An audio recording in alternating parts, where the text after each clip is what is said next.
Okay, so we just talked about EQ. Next, I want to talk about modulation because that'll probably be one that we're going to use in our second songs. I can picture you guys using it. That's really good. So, how does modulation work? Well, modulation is a changing of some sort of parameter over time. Okay, where you are literally mapping out those changes on the track. What's everybody doing here? Huh? Yeah, it's just class. Don't worry. Whenever you guys are comfortable. Come on. Your guy was. Oh, it's his fault. Yeah. You guys have been waiting out there for 15 minutes. You just couldn't get in, right? Anyway, automation. Here we go. Automation works like this. Let's say we want to do one of those sweeps that we had heard, EQ sweep, right? Maybe we can do it on this track because this one had. One of the things, if I'm going to do some sort of EQ sweep, is I need a lot of frequencies to sweep across, right?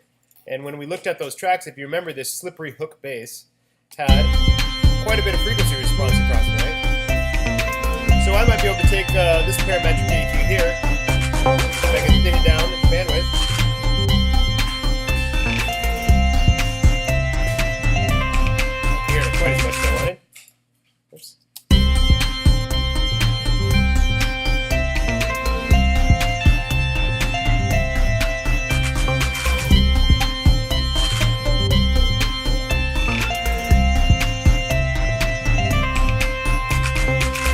Okay, so I'm going to use that guy right there. Actually, what I'm going to do a filter over the top here. Maybe I can change the Q, we'll sharpen that. Give that.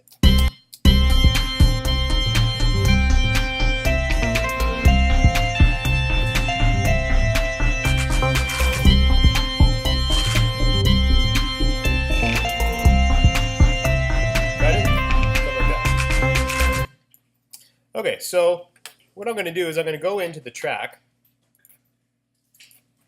click on the track, and I'm going to click on this thing. This is the automation tool right here. Okay? And the automation tool will open up these parameters here. And it says, do you want to read, touch, latch, write? Ignore those. Just leave it on read. Those other ones are kind of old school. And this right here is the parameter that I want to automate. So I'm going to go ahead and go into that channel EQ, and I'm going to automate. I think it was the high cut, they call it a high cut frequency. And now I'm going to go click on the track and it will put in a line, okay? And I can just drag that line and I can just do it like this. Okay. Oops, I didn't want volume, sorry. I clicked on volume and so what I'd love for you to never do is never automate your volume because now I don't even remember. Remember I had a nice volume for that track?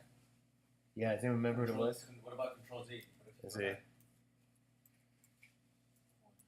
4.9, I hope. I'm going to get into that in a second. Never automate the volume on your track. Make bad things. So let me go to the high cut frequency. There it is. Stuck that time. And we will just go from a kind of low frequency to a pretty high frequency and back down. We'll see if we can hear that.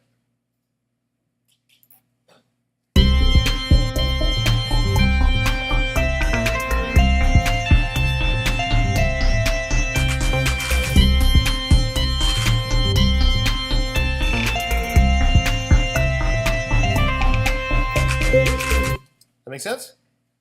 That's how automation works. Yes? Wait, now should bring up the channels again? Like the little box in the bottom? So if I click this right here, this is the automation window. Okay. Opens it, and then I pick the parameter that I want to change. That make sense? Yep. And then let's say Where do you select parameter under? right here is the actual parameter you want to change. Just always leave it on read. I won't go into what all that means, but parameters right here.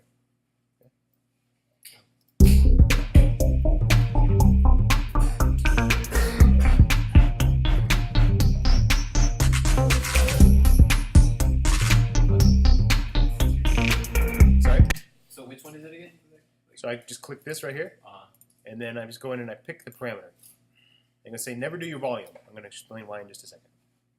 So it's the one that... So I went into EQ and I used the high cut frequency because I wanted, if you watch now, you can see it here as I play it.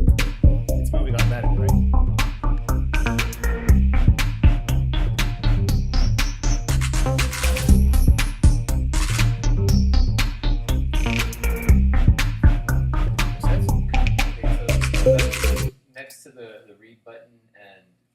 see like a main and then Mean, there's like the, and then right here you'll see volume probably on yours, right? uh-huh. And so you want to don't use volume. I'm using this EQ cutoff. Oh, okay. See, because it's not saying main channel EQ on this over here. Because you probably don't have an EQ in yet, so you have to have the EQ on your track. Oh. Okay. So if I were to say put in like a delay here, which is one of the next things I'll do, I'll put in stereo delay. If I look at that now, I will have stereo delay in there. So I can automate any parameter and any plugin on my track. That makes sense? Yeah, well, because I have a tape delay and a compressor on mine, but it's still not showing the... Here? Should. You have it on the track. But it's showing like a pan, a 4-tape delay, a compressor, and then 2... I'll take a look at that in a little bit, okay? Okay. So any other general questions around automation? It's pretty cool, right? You get a lot of mileage out of this. So if the song's repetitive and you do a little thing like that, it'll hold someone's interest. Yeah, please. Can you make it specific to those two loops? Or can you... So now automation is a pain in the rear. Because watch what happens if I do this. Oh, I got these loops and I hit repeat. And it says, do you want to move the automation data? Does that make sense? So it's going to ask me whether it wants to move it. Now, when I said yes there, it recloned the automation data. Okay? Sometimes you can move just a loop like this. I guess it's asking me, which is kind of nice. But sometimes you can lose your automation with your loop. Your automation data is linked to the track, not the loop. It is being nice to you and saying, do you want to move the automation data over as well? Right? That helps a lot. So I'll do that.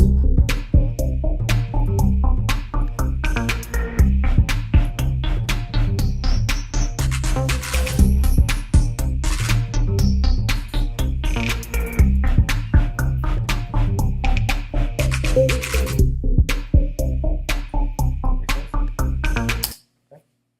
Now, if you do want to automate volume, I'm going to show you how to do that. Don't use the volume here, but use the volume in a plugin. So this one I put that channel EQ on, and in there is a master gain on the plugin in the EQ. And it's set to 0. I want my drums at 0, but let's say I want the drums to really cut out there and get quiet right at that break. Now when I come in like this,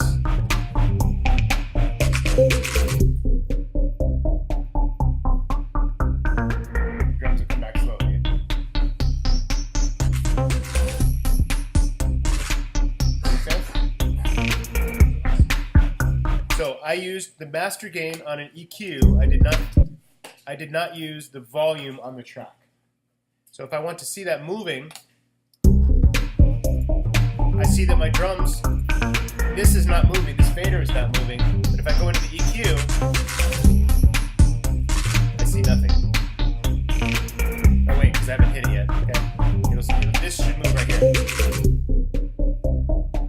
The volume's quieter on the drums. That allows me to come back here and be like, you know what, the drums are too quiet. Let me bring them up. That make sense? I just brought the drums up. That automation movement was separate from it. So separate your automation as an effect from your mixing of the level. Okay? You want to be able to reach and grab that fader and make quick adjustments when you come listen to it the next day and go, oh, those drums are too loud. You don't want to have to sit there and go in and reprogram all these automation curves. Right? That make sense? Other questions on automation? None? Okay. I don't really like that one, so I'm going to take it out.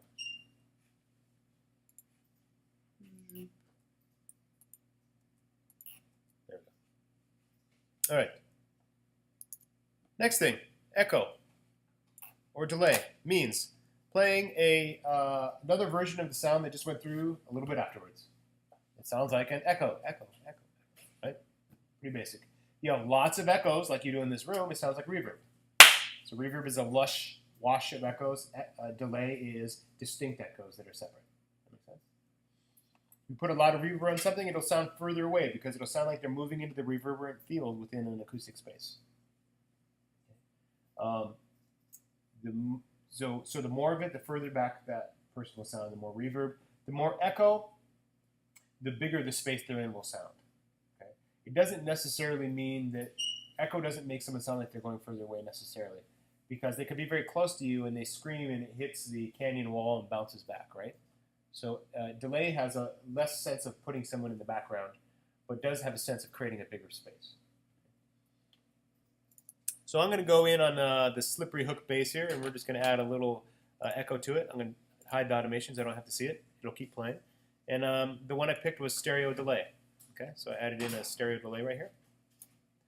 I'll turn that on. I'll hit it. And now I'm already annoyed with stereo delay. There's too many factors there. Do they have a simple one? I think tape delay might be even easier.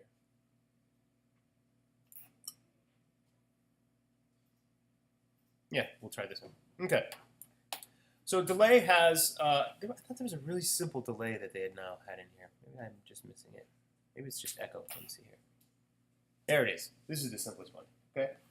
Probably all I'd use right now.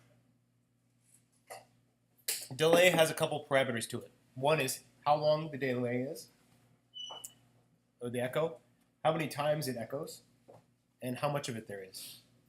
So wet dry means this is the echoed sound, this is the original sound. Does that make sense? So I always like to set my original sound to 100% so it doesn't change that. So then I just control the amount of the echo here. Okay. Now this is synced with the song. So the echoes line up. There's an echo every quarter note, an echo every half note, an echo every eighth notes. And I'll put it at quarter note. Let's see what happens when we hit play. I'm just going to solo so we can hear it.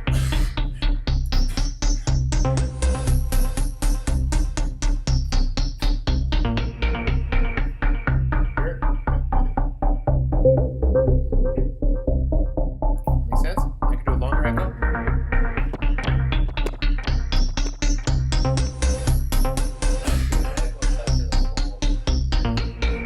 The whole loop. We're only hearing it on parts of it.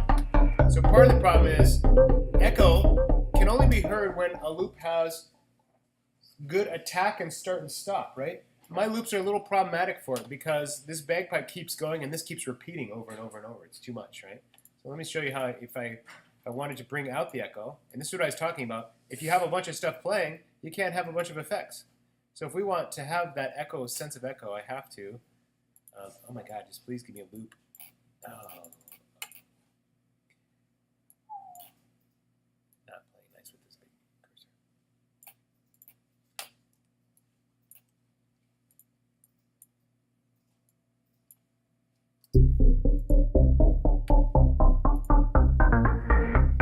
If I really want to hear that echo, I might have to do something like this. Let's just see here.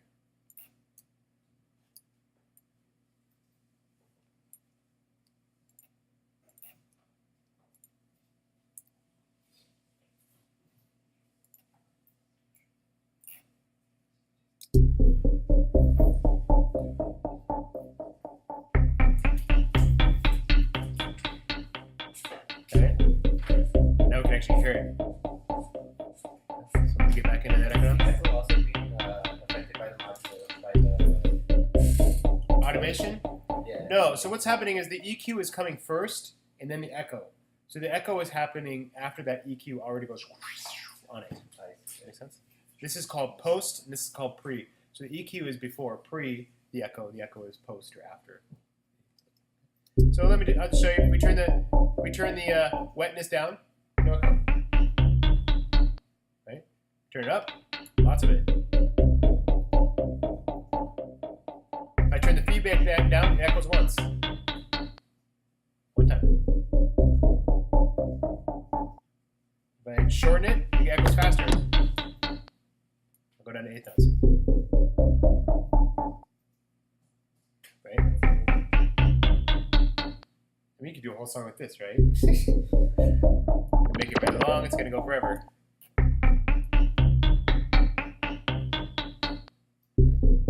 Do a half note there. Feedback, well, how many times will it echo?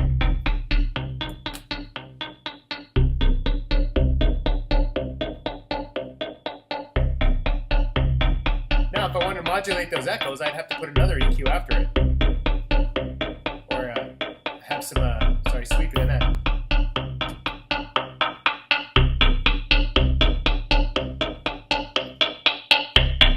I'm starting to get into synthesis. That make sense?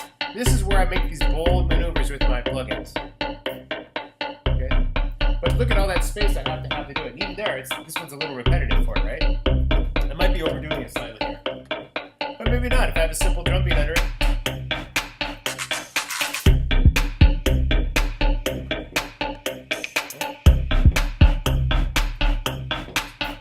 And I might do something like, I might take that echo and I might say, you know what?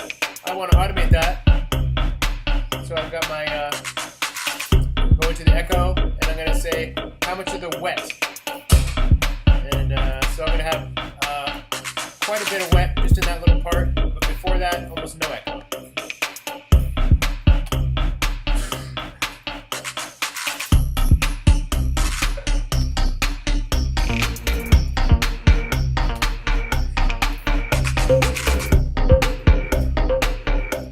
Getting pretty tricky, right? And then good for a bridge, right?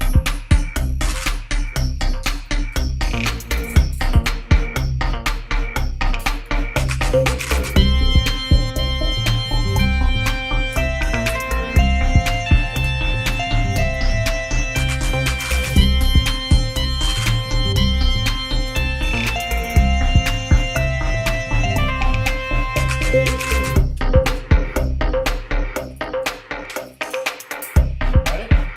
I'm using automation, I'm using equalizing, and I'm using delay.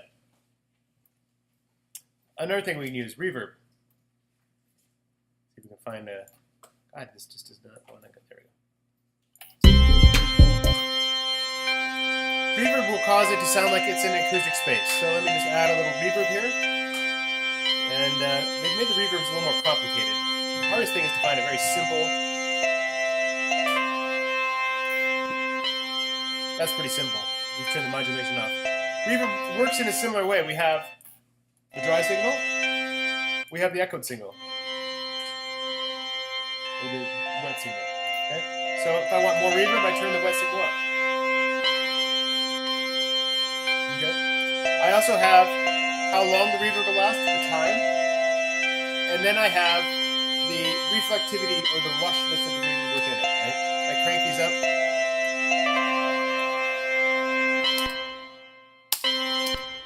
Right? If I crank these all the way up, lasts longer. Make sense? Room gets bigger. There's also usually some parameters because the high frequencies will die out in a room earlier. So if you want it to echo longer at the high or less on the high, you can turn this down. It's a darker sound.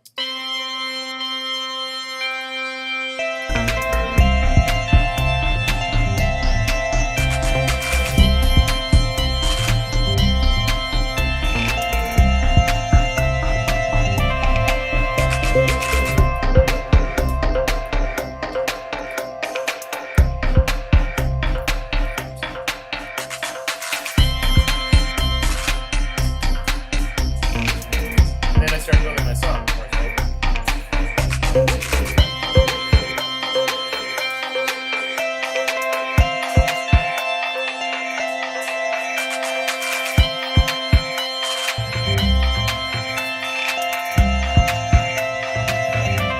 on time.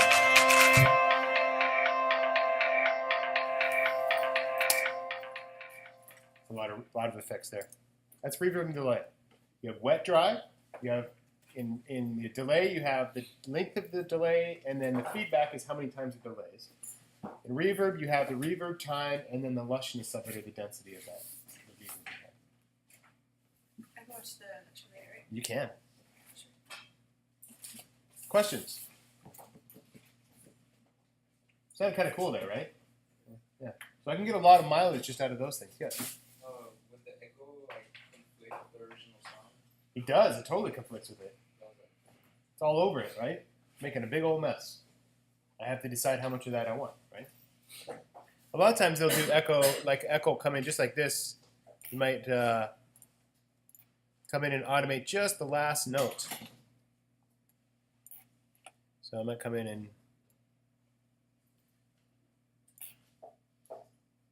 hit something like that.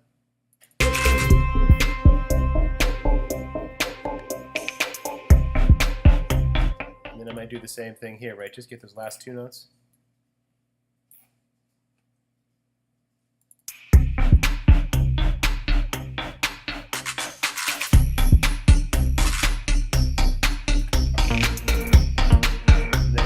Rid of it here. You might want to die out by the end of that time, right? So it's kind of.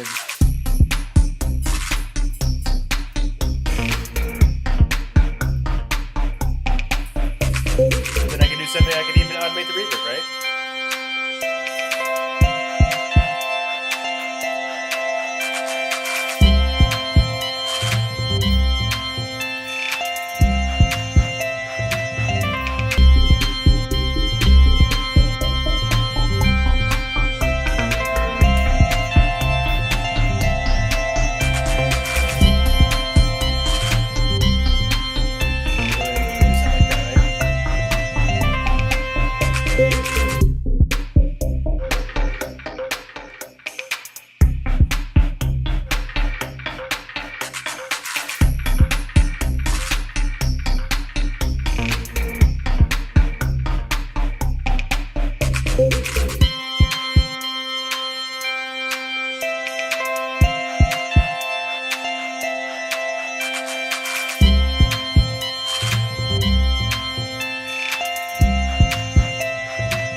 Automation and effects I put in, the less I have to do on the loops side.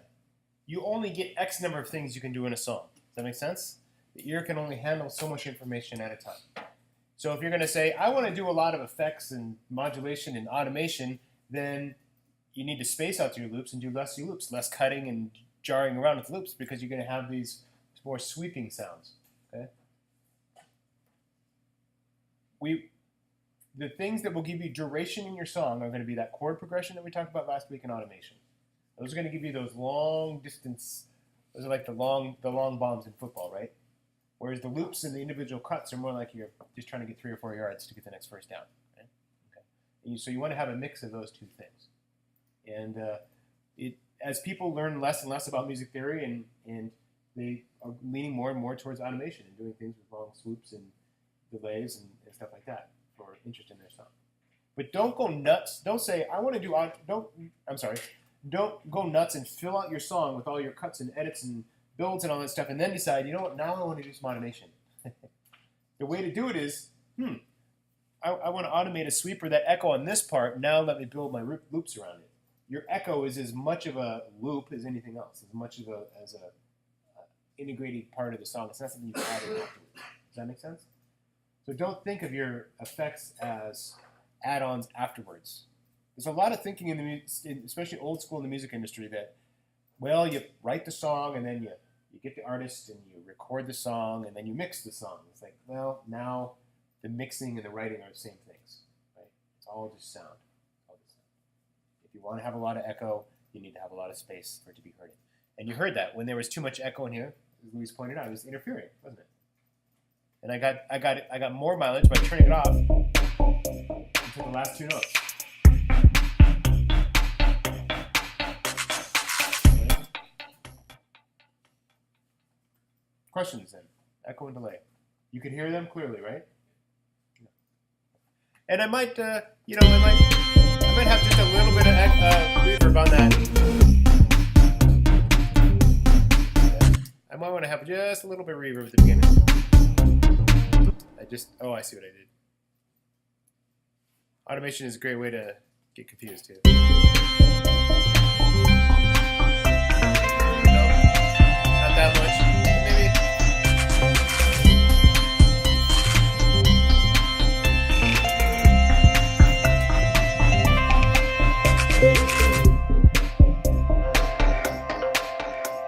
That was kind of cool. The reverb came up. And then you make accidents and it sounds really cool like that, right? Did you hear that? I got such a ridiculously long reverb on there. Yeah, reverb come up after it sounds.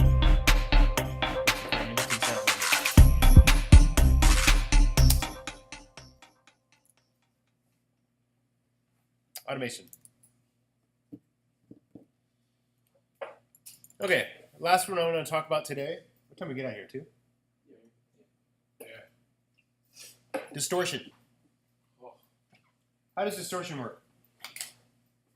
Distortion means overloading the system's capability to replicate the sound. It's too loud. So what it does is it crushes the sound here. And really what happens is when the sound gets crushed and then we keep turning the volume up, eventually we made this waveform bigger and kept crushing it here, the waveform would start to look more like this. Okay? Because we keep crushing it down until the whole thing is flat. Okay? It gives us what we call sustain. So lead guitar sounds very different than a distorted lead guitar sounds very different than a clean guitar because it has a lot of sustain. And that's why you can solo on a lead guitar and have it sound more like, in fact, it sounds a little bit more like a saxophone than it does an acoustic guitar, right? A lot more sustain. Okay. Distortion also then adds high frequencies, and I'll try to explain a little bit of that when we get to synthesis. But when you crush the wave like that, you're causing the waveform to have to shift, and it would really be like adding on some high frequencies to do that. Okay. So if we want to take a sound and add some high frequencies, a good candidate is always this guy, because remember, if you remember, this bass didn't have a lot of high frequency on it, right? So I'm going to see if I can get some high frequencies on it. To do that, I'm going to move the channel EQ down one spot by dragging it, and I'm going to go ahead and put in some distortion. And we'll go a little bit nuts. We'll go with some clip distorter here, and see if I can do my loop. So let's see here.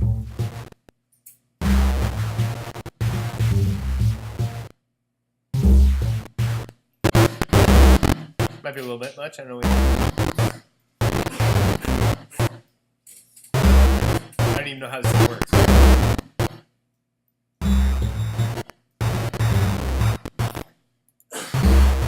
Wow, full wrap. Let me get up picture. Let's do just. Yeah, it's supposed to lo-fi it.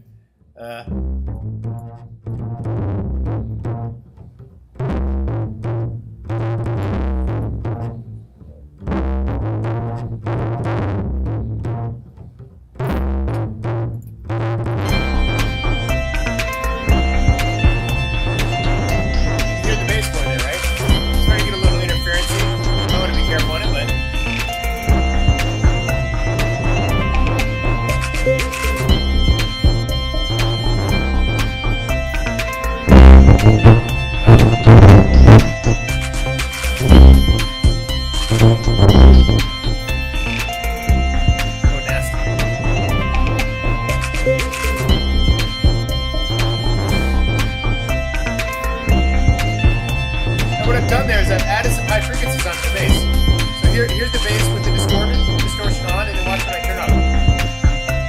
Distortion's off now.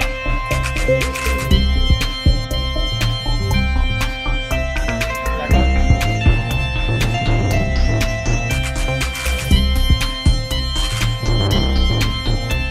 Maybe I like that. I have to bring the bass down a little bit. That's the distortion.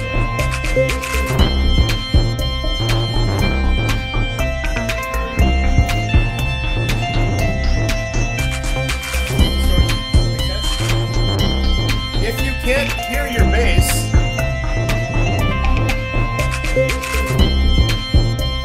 adding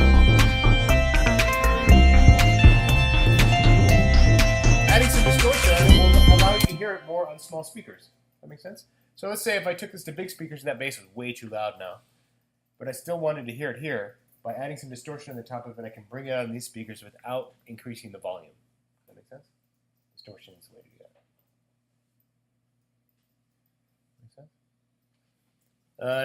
Bagpipes, I could distort those. They already have a lot of sustain though. You see that the waveform is already very flat, but I could distort it.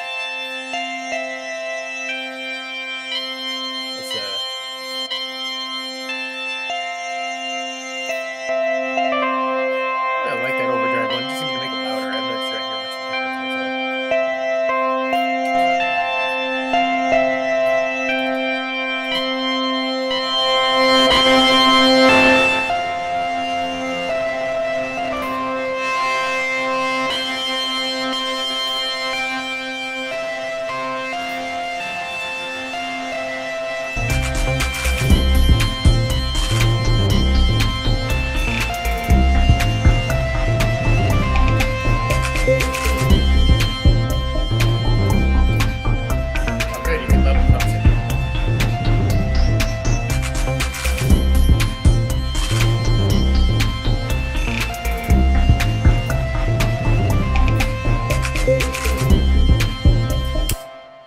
sense what I'm doing? Here, this tone thing is allowing me to pick what frequencies are showing on that distortion. If I look at if I put the EQ last, Does it matter what order it's in? it does. It does, because if I put the EQ last, right, the changes I'm making here are showing up in the EQ. Right? So if I want to do some sweeping on this one, here's some stuff. I have to have those high frequencies, so I have to distort it first. It's too bright there, but I still like the crunchy sound of it. I have to maybe turn those frequencies down.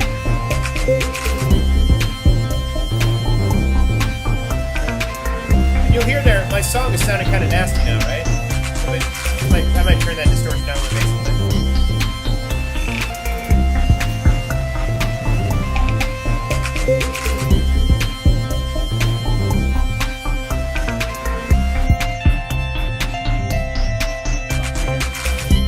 When you distort, you start filling up the frequency range because you how much more in your face the song was, right?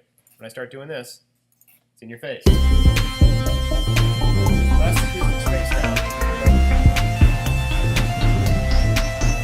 Most of those basses we hear, like Skrillex and all those, have tons of overtones and distortion on them, right? Really fill up the space. When Skrillex goes wham wham wham wham, nothing else is playing. Nothing else is playing. There's no room for anything else. So they say drop the bass, but really what it is mainly overtones. Mainly overtones filling up the frequencies. So none of this is separate, is it? As soon as I added that distortion, the whole song changed, didn't it? Now I have to go back and remix it again. So there's not this, as a composer, there's not this point where you're suddenly finished with the song and then you're mixing. The mixing should be happening from the very beginning. And you're like, I really want that trippy echo. Put that trippy echo in first and then build around it. Right? I want that distorted. I want my. Still sounds a little bright. But if I'm starting with that,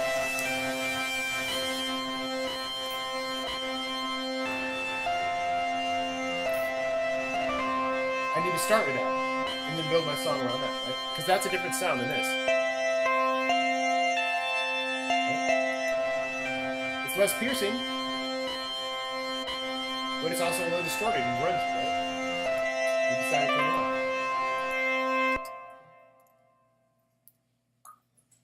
That's distortion.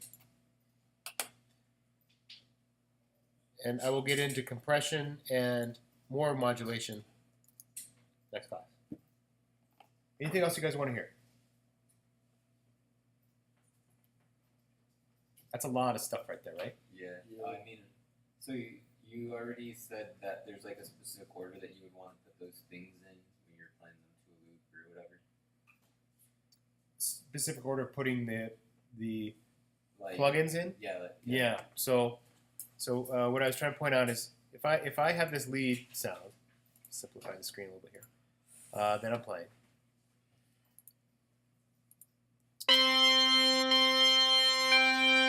Usually you will want to EQ first. Well, no, usually you compress first. We'll get into that next week. But if I did that EQ first and then distorted it, if I look at the EQ here, it doesn't have a whole lot going on. But if I look at the EQ after the distortion, look what happens. There's a lot more frequency. You can't really see it. Let's see if I can put up 2 copies. Oh, it just.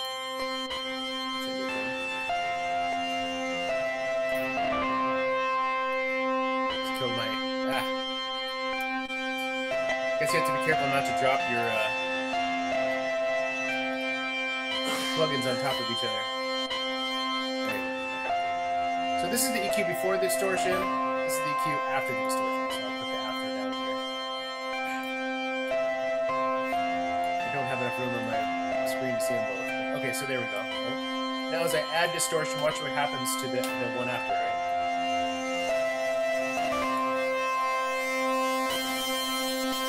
See that EQ there? All that other stuff. I can't affect that information in here. I can only affect it here because it didn't exist before. It doesn't exist before the plugin. You're saying is that you would Depends. On You what might want to you're- EQ after you do your distortion. So it depends on what like sound you're trying to achieve. Exactly. Okay. Most of the time, you're going to want to probably EQ after your distortion because you're going to distort it first and then shape that sound. Okay, Distortion is creating a new sound. So then you like would treat it the same way that you would treat like a guitar pedal board kind of thing. Then like you would throw your like overdrive before or after the wah, depending on what you're trying to do, right? Yeah, it's art. It's not a science. So if you want to have EQ control, so when you're doing distortion, you're doing two things. You're flattening, getting rid of the attack portion of the waveform, and you're allowing for more sustain. We'll get into that a little more as we get into compression. So you're changing the shape of the signal, and you're also, by doing that, adding high frequency information. So if I want to EQ that high frequency information, then the EQ has to come afterwards. If I want to add that high frequency information onto an EQ signal already, then the EQ has to come first. But generally, if you're shaping the amplitude and adding to it, you would do that first. So a synthesizer works by creating a waveform with lots of overtones and then filtering off. Okay. So generally, your EQ will come after a distortion. I see. Okay. Does that make sense? Yeah. So it usually goes compression or distortion and compression are pretty much the same things. And then your EQ will usually come after. And then usually your effects would come after that. I don't want to distort the reverb. I want it to sound like a distorted sound in a room. I don't want the room to sound distorted. So usually my reverb That's and why stuff you usually will come put out. like a reverb at the end of the like Yeah. signal. Usually delay and reverb are usually at the end. Okay. Yeah, because like I've been like researching like how to set up your pedal board, and there's like you were saying, everyone kind of has like their own opinions on Yeah, yeah. it, and like they say to like adjust to what you're trying to do. Yep. But they generally like they'll throw the like gain or overdrive after the wah, which I think basically serves as a filter. Like it'll The wah is a filter, yes. Yeah. So then. And then they throw like modulations after that, and then finally at the end it's like reverb and delay. Yeah, you basically got EQ, you got your distortion and envelope shaping stuff, distortion and compression. You've got your filtering thing, and you've got your echo. Those are your three main things that come on any chain. So generally, you want to shape the signal with the distortion and compression first, then EQ it, and then echo. And is compression always necessary, or is that just Nope. again for? Oh, here's another thing I want to point out. All these loops that are on these computers already have all these effects on them, right? So before you get all excited, like, let me go add reverb to my sound, 90% of the time you don't have to do anything. 90% of the time with these loops, what they've done is made it easy for you and said, here, these should sound good together. If they sound good together and your song sounds good, move on. Move on, right? Ben was the best at that last semester until I had him working on a song too much, and then we overdid it. But initially, he was really good at just setting up a song and walking away, and that's one of the hardest things to learn how to do, right? So, you don't have to add reverb to a song. In fact, if it's, I would say this. For the most part, don't do any effects except for where you want to have an effect, like that trippy echo I have on there, right? I don't know that this song sounds any better with that reverb on that, or distortion on that. I can't remember this bagpipes, right? Yeah. I've noticed like at like shows lately, like a lot of the younger bands just throw reverb on everything. Everything, right? And it sounds horrible. Horrible. It sounds Yeah. hideous. It's disgusting. My band, when I was started, my girlfriend's friend was listening to the cassette player, and she's like, "Oh my God, the cassette player's eating the tape." And it's like, no, that's the way the music sounds. Right? Because we had too much stuff going on. And it was great. It was too much stuff. No one would pay us for it, that's for sure. But it sure was fun to talk about 20 years later. Right? So you don't have to put compression on anything. You don't have to put reverb on anything. You don't have to put EQ on anything. If it sounds good, leave it alone. My God. Leave it alone. And you might want to go tweak it, but like I said, 90% of the time it's going to sound worse. Save your effects, like I said, for something radical. Something radical like, what I'm doing here. That's where people can hear it. Just to show you some, I played this in class yesterday and I thought it was pretty worth listening to, so we'll do it again today. Oh, I'm going to pause that lecture.